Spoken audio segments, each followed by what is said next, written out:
تمام مشائخ کا تو ہم نے ذکر کیا ہے، ان کے لیے کلمات ہم پڑھتے ہیں اور ان کو ایصال ثواب کرتے ہیں، ثواب پہنچاتے ہیں۔ جو سرتاج مشائخ ہیں، بمبئی فیض ہیں، امام الانبیاء ہیں،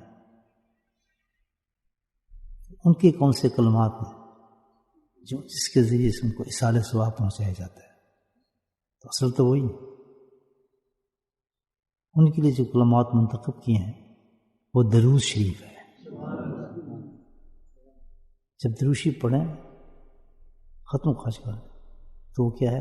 نبی پاک کو ایصال ثواب کیا جا رہا ہے۔ تو درود کی شان تو پھر پتہ ہی ہے وہ کتنی بڑی شان ہے۔ ان اللہ ملائکتہ یصلون علی النبی، میں بھی پڑھتا ہوں، میرے رشتے ہی پڑھتے ہیں۔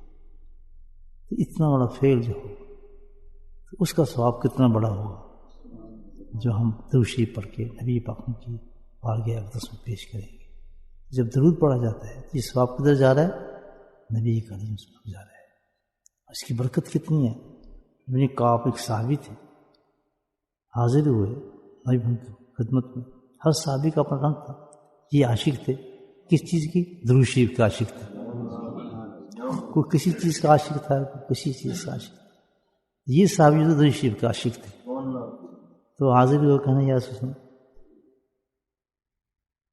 میں آپ کو درود بھیجتا ہوں، مفہوم بتا رہا ہوں آپ کو حدیث کا۔ تو اتنی تعداد تو بھیجتا ہوں۔ آپ سنا کہ اس سے بھی زیادہ کر لو، پھر ہے کہ یا رسول اللہ مطلب اتنی تعداد پہ پڑھنا شروع کر دیے اور بھیج سکتا ہوں کہ ہاں اس سے بھی زیادہ کر لو۔ پھر ہے رسول اللہ میں دل کرتا ہے کہ سارا وقت میں درود شریف پڑھ سکتا ہوں۔ اجازت مانگ رہے ہیں اپنے شیخ سے، اجازت وہیں سے چلی ہے۔ اب سمجھیں کیا طریقہ ہے، اجازت کیوں جاتی شیخ سے؟ ابھی اجازت مانگ رہے ہیں اپنے شیخ سے۔ کیا میں سارے وقت میں درود شریف پڑھ لوں؟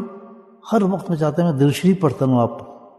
تو اللہ نے فرمایا پھر تو تیری ساری مشکلیں بھی آسان ہو گئیں اور سارے تیرے پرابلم تھے وہ بھی پورے ہو گئے اور تیری ساری بخشش بھی ہوئی، تو جنت میں چلا گیا۔ کتنا بڑا ایک دروازہ کھل گیا ہمارے سامنے۔ ایک مقام پہ جب شیخ درود کی اجازت دیتے ہیں، کہتے ہیں اب تم درود کا وردی کرو۔ ایک مقام ہوتا ہے ہر اسٹیج پہ انسان، اس وقت انسان کی یہ حالت ہو جاتی ہے۔ اور یہ ثابت ہو گیا حدیث، ایک صحابی کا فعل تھا، کوئی بدعت نہیں ہے۔ کوئی انسان درود شریف کی اجازت دے رہا ہے کسی کو، تو جب ہم پڑھتے ہیں ختم خواج گانا الحمدللہ جس کی ہمیں اجازت ہے، تو کیا ہے درود شریف جب پڑھیں تو یہی ایصال ثواب کس کو جا رہا ہے؟ امام ملیہ کو جا رہا ہے۔ تو پھر آپ اندازہ لگا رہے ہیں کہ وہاں سے کتنی برکتیں آئیں گی، تمام مشکل حل ہوں گی، تمام معاملات انسان کے حل ہو جائیں گے۔